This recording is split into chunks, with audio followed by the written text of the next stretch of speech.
Hi guys, welcome to another video in my mob spawner series. This time I'm going to do something a little bit different than what I've seen. I've got some other videos that talk about mob spawners, give an overview. I've got another video that has a very detailed build tutorial of this particular of my particular mob spawner.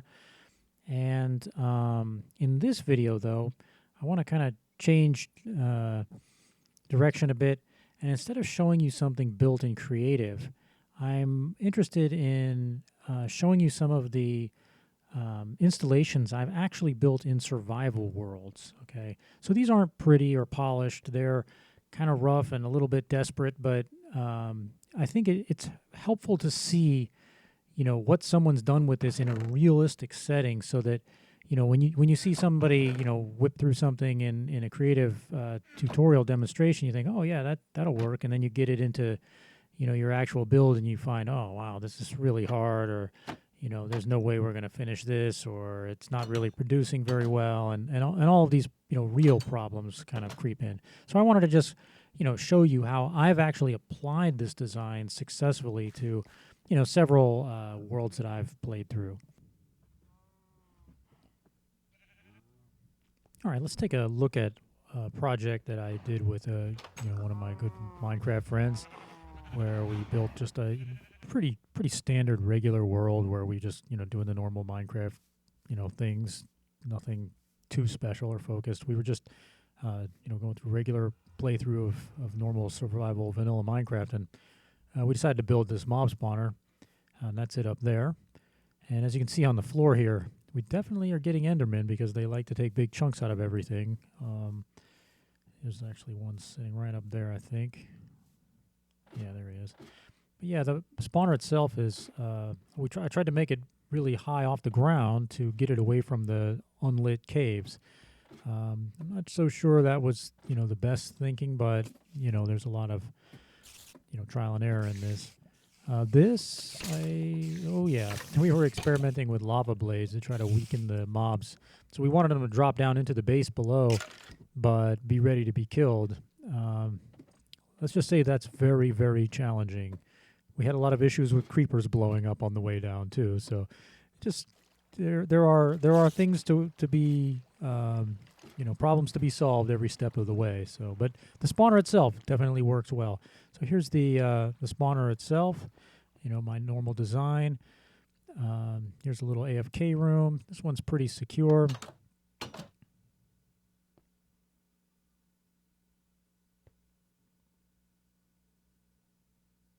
There's some spawning right there.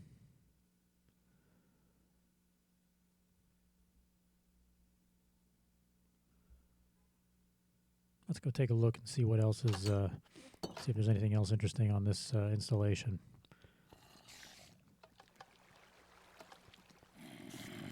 Yeah, here they come.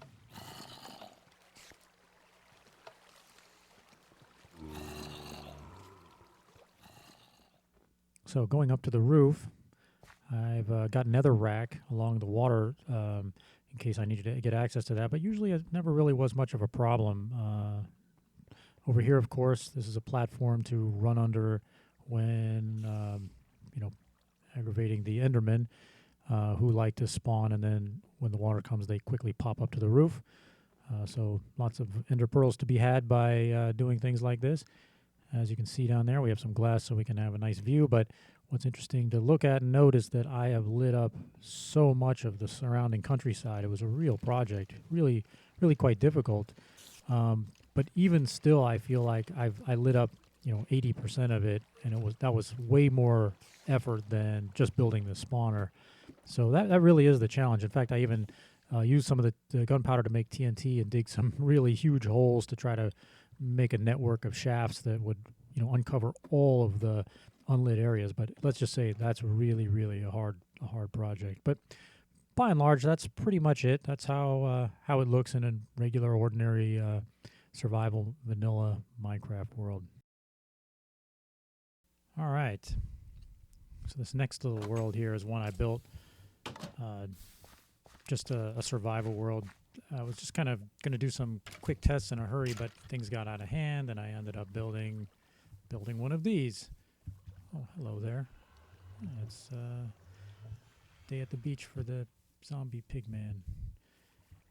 Um, so yeah, this one I did this out of stone, stone brick, and looks good. But um, the reason I was able to do that, actually, let me just go sit on my little perch here. The reason I was able to do that was because, again, so here's a village right here. There's another village right over there. And I, again, tunneled about, I don't know, 800 blocks or so over to here. And by the time I got here, I had plenty of stone to go ahead and do this. And basically what you do is you take lava and you take the stone down to stone brick with the lava as a fuel source in the furnaces. And the nice thing about that is that you dug the tunnel because you needed the tunnel and you needed to get some mining in anyway. And when you go ahead and burn that lava and then pull the things out of the furnace, you get XP for it. So that's pretty helpful. But anyway, this is an interesting design because it's got a few interesting features. There's nothing at all remarkable about the actual spawner. I think it's exactly the same as all the other ones. You can see inside it looks just the same. All the properties are the same. But what I've done is I've gone ahead and built one of the filters here for spiders. So, and also you can see that this isn't a drop. So when these creepers, for instance, let's just keep an eye on them. When they come down, they're going to fall in the trough. And they're going to come down here, but instead of dropping anywhere, they're actually going to get into this channel right here. And this channel is going to sort of filter them into this single line right here. But spiders will get either trapped up here in this water, or else they'll get sent under here into this one. And if they get sent into this one, then we can, look at that, 49 string. That's above and beyond the 180 that are already, harvested to be used in there. But what's interesting about this build, besides all the lovely floral arrangements that I put in, I had quite a time with this. I was just experimenting with not having falling drops, right? So I wanted to see what would it be like if I did something like this. And of course, creepers are the most dangerous. This looks very fancy and nice because this is about the 8th one after having 7 of them blow up. But basically, yeah, you can just stand here and kill them. Right, bye-bye. Oh, if I get that guy. Oh, that's right. This thing has, like, knockback on it. Oh, did I get him? Yeah, I guess I did. So you can see I actually put in something like this, which closes off the killing zone here and redirects into this little pocket right here. And the idea here, which I never was able to take advantage of because nothing ever came down the chute here, I was looking for a zombie villager to cure.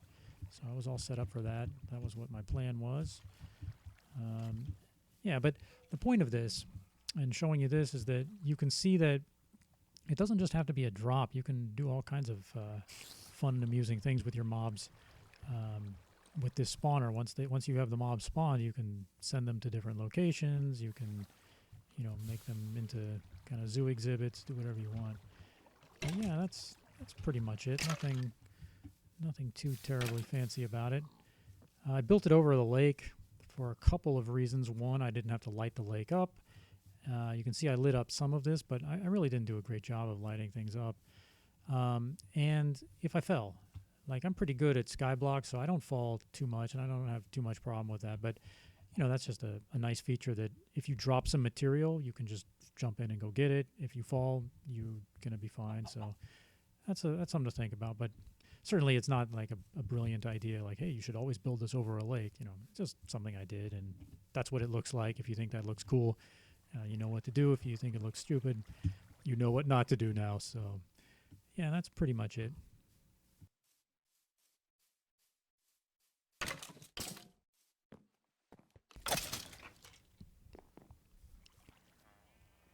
All right, this next mob spawner that I built was actually one of the first that I built in a, in a natural environment. And This is, it looks like kind of the nether, but it's not the nether. This is actually a sky block. You can see sky block way out there. This was actually on a server, a skyblock server, and this was an absolute beast. This thing worked really, really well, so I was extremely happy with it.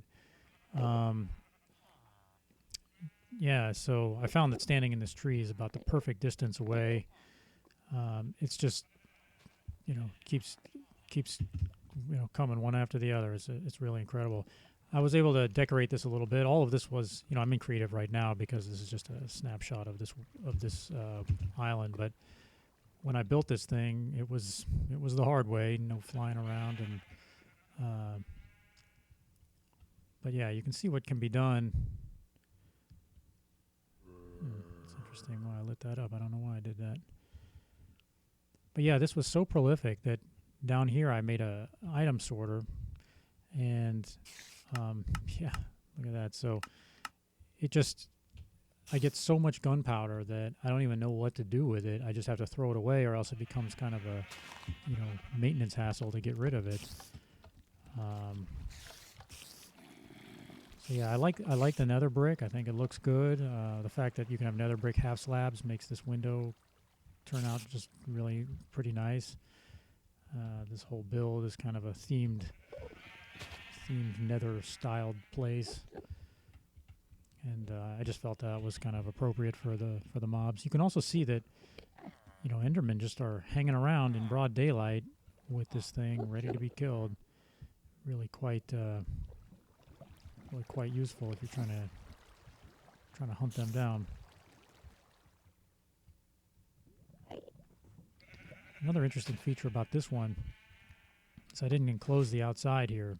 I'm a little uncertain whether that allows light in or not, but as you can see, this thing still produces really well. The final design that I have in my build video is the one that I came up with after going in there and being very careful to map out all the lighting properties. So, but this does actually work. If you want to leave this exposed, you can, what's nice about it is you can watch them come in, and then as the water pushes them down, you can watch the lights kind of slowly make their way to the edge and push them in.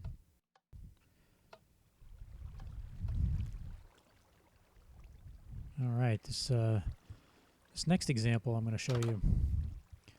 It's it's kind of cool. There you go. This was on one of the 1.9 snapshots, and I was just interested in going basically, from start to finish, seeing what that entailed. And I wasn't actually planning to build a mob spawner, but one thing led to another, and I needed this and that, and I thought, it's just going to be easier to do this. And in fact, I think one of the motivations was I got through everything so quickly, except waiting around for Endermen. I thought, if I build that mob spawner, there'll be Endermen all over the place. So that's what I did, and here it is. You can see that in this case, I went very much for cheap materials, but you see it's the same exact thing. The conduit is, the redstone wiring is totally enclosed in this conduit here. So even though it's, some modest, humble cobblestone, yeah, here you go. You can see that it does work just fine. Yeah, you can just see this is just a really rough build. And I build this extension here so that I can basically AFK sort of, hopefully in a protected way. You got to be careful when you do this. Like, is there a baby zombie going to get in here? Where's he going to come from? You never know. Like, crazy things happen when you AFK, so that's not exactly the prettiest looking thing, is it? Yeah, so that's the spawner there. What was interesting about this was I started out not planning to build this. In fact, I think we can see over there. Yeah, I started out over there in you can see some little farms and stuff.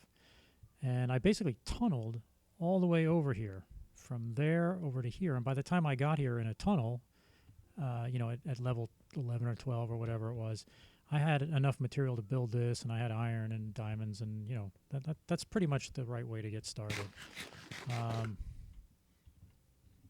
So let's see here. Yeah, you can see that that I have already finished this. I am in creative mode or in survival right now. Yep. Um,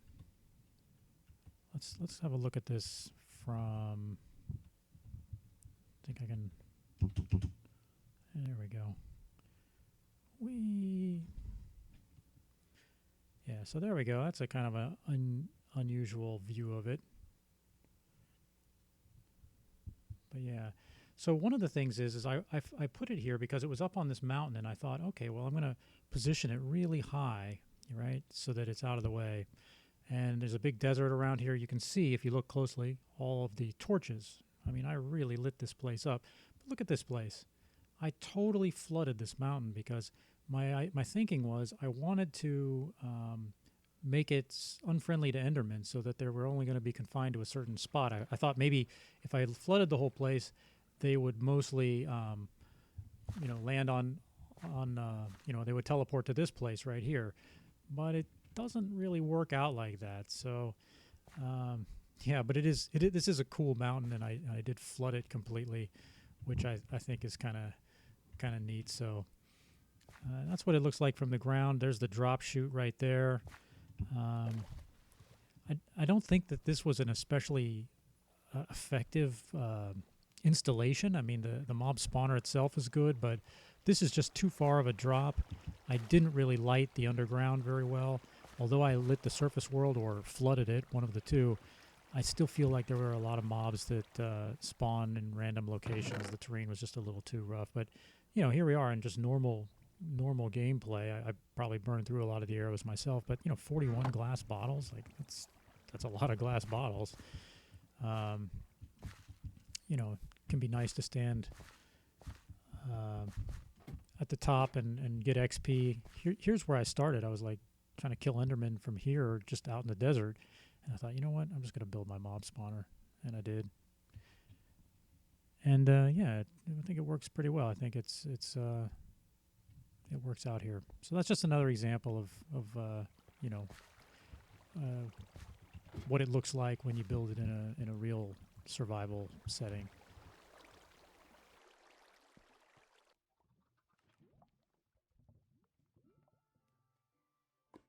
All right, guys, so let's take a look at this installation. This is a interesting one because it's built completely underground. I carved this out of, basically solid rock here. You can see that I'm at level 11, but it's basically the same exact mob spawner. It's just that instead of building it out of blocks, I carved the spawning space out of solid material. This gave me all of the minerals, the iron and stone and everything I needed to do a good job with it. Makes it relatively easy. Now,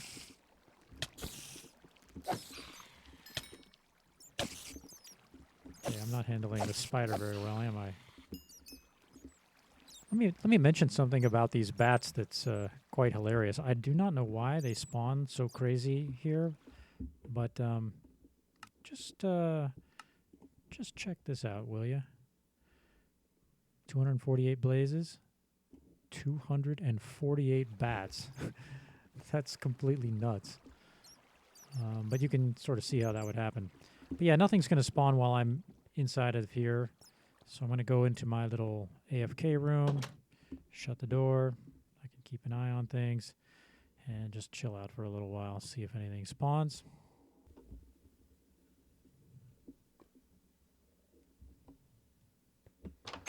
All right, here we go. I think it's woken up now. So yeah, basically the mobs get put into a channel in the front, and they go under here, and they go down to this place where they get drowned. I don't want to get too close to this guy. Here comes a spider. But yeah, you can see it's pretty productive. It's a good system. It's working out fine.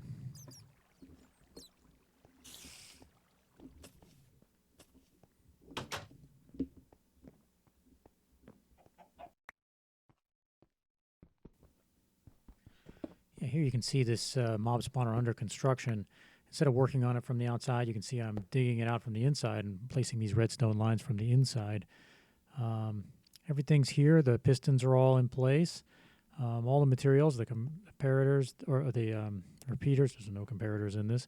The repeaters, all built in less than about 3 hours. So you can see that it goes pretty quick to hollow a space out and put these tripwire hooks in. Everything's ready to go. So, like I say, in only 3 hours of total play from the very beginning spawn, the very first spawn, I have this mob spawner pretty much ready to go.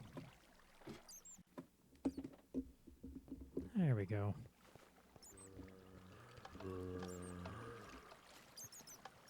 Yeah, this is the...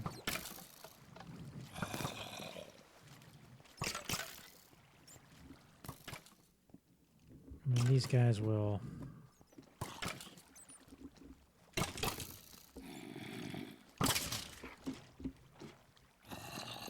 And that's where they go to die. Yes.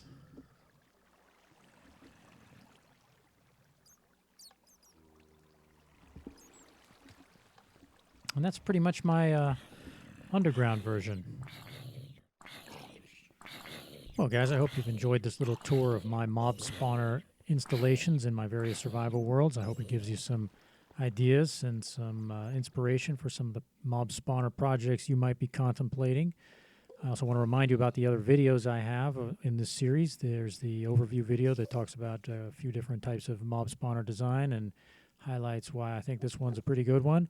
There is also the detailed build tutorial that shows exactly how to build this exact mob spawner, the one you've just been seeing. And there may be other videos in the works. We'll have to see about that. Hopefully you've enjoyed this, and until the next video, happy hunting.